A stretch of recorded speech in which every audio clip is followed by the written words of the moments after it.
Okay, the National Economic Council at our last meeting had already taken position on the state police, and out of the 36 states, we have all signed, including FCT, for the creation of state police. But you know it will be taken to National Assembly for legislation. I believe that state police is necessary because the landmass of the country, the population of the country, you can't micromanage management of security. You have to decentralize security arrangement so that our comparative advantages can have a space in the system. So, Senator Ndume, of course, my very good friend. You see, we can no longer address the problems of the country in piecemeal.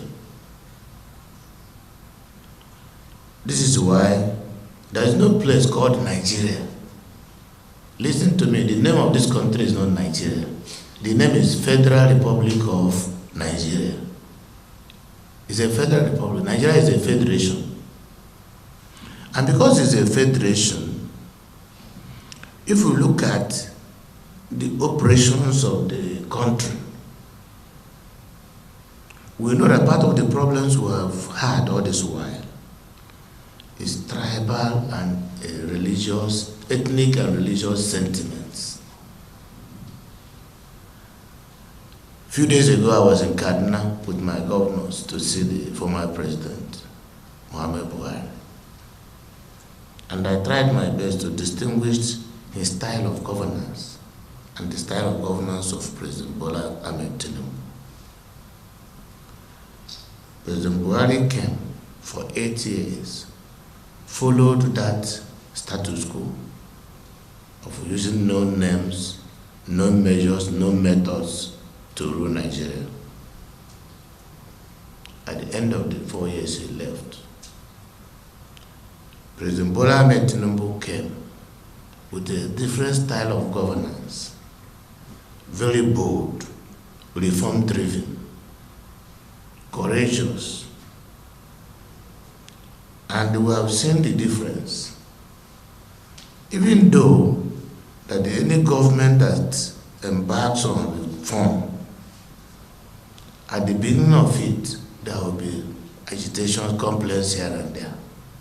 But we find out that under Tinubu, in 2020, my federal allocation was below 5 billion in Imo State. But now the least we get is 12 to 13 billion because things like subsidy for petroleum products has been removed, the money saved. All those wastages and leakages blocked. We have access to more revenue. The challenge now is how will the subsidiary leadership use this money? I'm able to do Owerri-Mbise Road, 89 billion naira without borrowing money. It's because of increased allocation.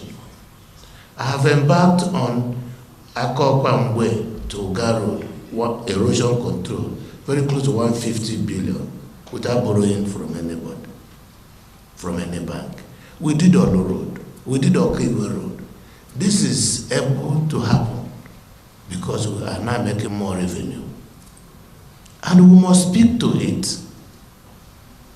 So Nigeria can no longer afford, it can never see an American anywhere in the world tell you that my tribe is Little Rock, Arkansas. Clinton finished as governor 2 times. Governor of Little Rock, Arkansas. Came to New York, the wife became a senator. So the country is one. We are looking for a merit-driven government. Governance that will be performance-based. Our people are interested in result. If you take somebody who read history and make him managing director of a Nigerian Ports Authority, and he's not making money, why not take somebody who is a marine engineer, who understands the administration of ports, even if he's from the same mother with me, and to be able to make more money and use that more money to develop Nigeria? The dividends of democracy should be fertilized to the extent that the product will be enough to satisfy the yearnings and the appetite of our people. It is not about where you come from. We are Nigerians. We have laws too. So every man to his own style, every man to his own target and vision. So I'm not actually willing to delve into the nitty-gritty of tribal sentiments and the religious egoism and all that. But what I think that is proper here is to create access. Because Senator Ndume is an APC senator. President Bola Tinubu, APC president. APC as a party has internal mechanism for contributing ideas to leadership and also for resolving grievances and conflicts internally. So I will not dance in this open market with two people. Thank you.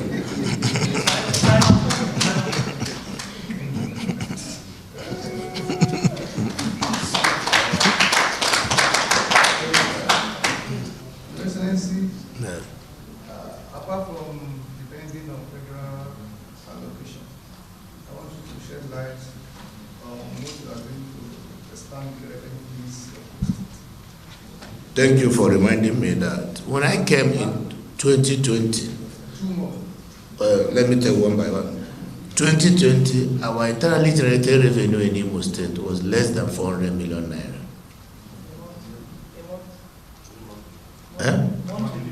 Monthly. Less than 400 million naira monthly. As I speak to you, we are very close to 4 billion. I installed a land administration system. I automated all the processes for collection of taxes and royalties. We have minimized to the barest minimum leakages. I stopped the idea of hiring consultants to collect government revenues. We have a single treasury account system. So everything is automation, both the formal revenue and the informal revenue. And we are still counting. I'm almost confident that by the end of this year, we will be close to 5 billion a month. And that is very clear, and no wonder the World Bank, under the Safe Tax program, gave us a special award for all the reforms. I took 18 bills to the House of Assembly, all revenue bills. Last month, I offloaded those whose revenue income are below 100,000 from our tax net. I told them not to be paying tax anymore. I do a woman frying akara who at the end of the month may not make up to 100,000. Why are we flocking her to pay tax? So that population, as part of my stimulus package to stimulate the economy, we've been offloaded from the tax net. So we are intentional about our programs to boost and create a good economy. Second one, please. So, could you also shed light on how you are implementing this local government autonomy? And the last one. You have started, you have started campaigning for Tinubu second term, but some people are using. Sorry? Speak out now, or you're not confident to do this. Tell me what you want to say. Let me say. Nigeria resistance is resistant activity and coalition is building up. It will appear as if you have started campaign for Tinubu second term. Are you not threatened by that coalition? In democracy. The second question was what? Local government. Okay. Okay. Of course, you know, all this while we came because of insecurity, the so-called insecurity, and what happened in Imo State, all of you know about that. We operated the caretaker committee, but it got to a point it became necessary that we must now democratize local government. And we conducted a very transparent and very good and free, one of the freest local government elections. We have councillors and everything. So the local government system is running already on its own. We don't have problems with our local government authority in terms of revenue, in terms of administration, in terms of anything. The only thing which I've even let go is that because we automated our payroll system, the local government, primary health care staffs, some local government are not solvent enough to fund primary health centers and local teachers by the mega size of money they receive, according to the indices of the Revenue Mobilization and Fiscal Commission. So what we are doing now is to intervene from the state. So I'm very comfortable. The local government, if it's working well, and those mandated to manage local government are doing well, it means the state is doing well. Because there is no state without local government. If we are better at home at the local government, then we are better at the state level. And like manner, if every state in the country we are good, federal government is also very, very good. So we don't have any issue with local government autonomy, and but in fact, as a matter of fact, the word autonomy is strange, because neither federal government can work without state government, nor state government to work without local government. Most of the functions and activities of these three tiers of government run in pari passu. They are interwoven. Even though we respect without every sense of sincerity the doctrine of separation of power. At the local government, you have a legislative council. At the state, you have a House of Assembly. Federal government, you have National Assembly. And the Constitution is very clear where our responsibilities to come from, whose role it is to do what, and whose role it is not to do that what. Very, very clear. And all of us swore to an oath to defend this holy book called the Constitution. And that is what we are doing. So we should also support the local government to succeed, as much as expecting federal government to support the state to also succeed. Because at the end of the day, it is the welfare and the happiness of our people that is important and that should be paramount. So that, for me, is something that is a good development, and I encourage all my colleagues, and from what I know, we're already doing that. So the coalition, the meaning of democracy is government of the people, by the people, and for the people. And the meaning of politics is some will agree and some will not agree. So what is coalition? What is coalition? We are practicing partisan democracy. We are not practicing coalition democracy. Partisan democracy means you have to belong to a political party before you can contest the election. When you think that your party is no longer alive, you are looking for who will bring oxygen. You have to come out from the ICU before you can now do something. So it is not something. They don't change a winning team. I started by saying that. You have seen where we made Nigeria.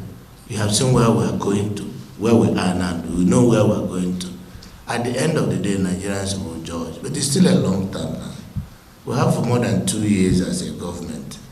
If you want to go into struggling how you win the next election, Nigerians gave you opportunity to rule for 4 years. You are barely 2 years into. You are not even up to 2 years. You are start thinking of how you win another election. That would be total distraction. But I know that this government is focused. APC is also focused. And our eyes are open. We will not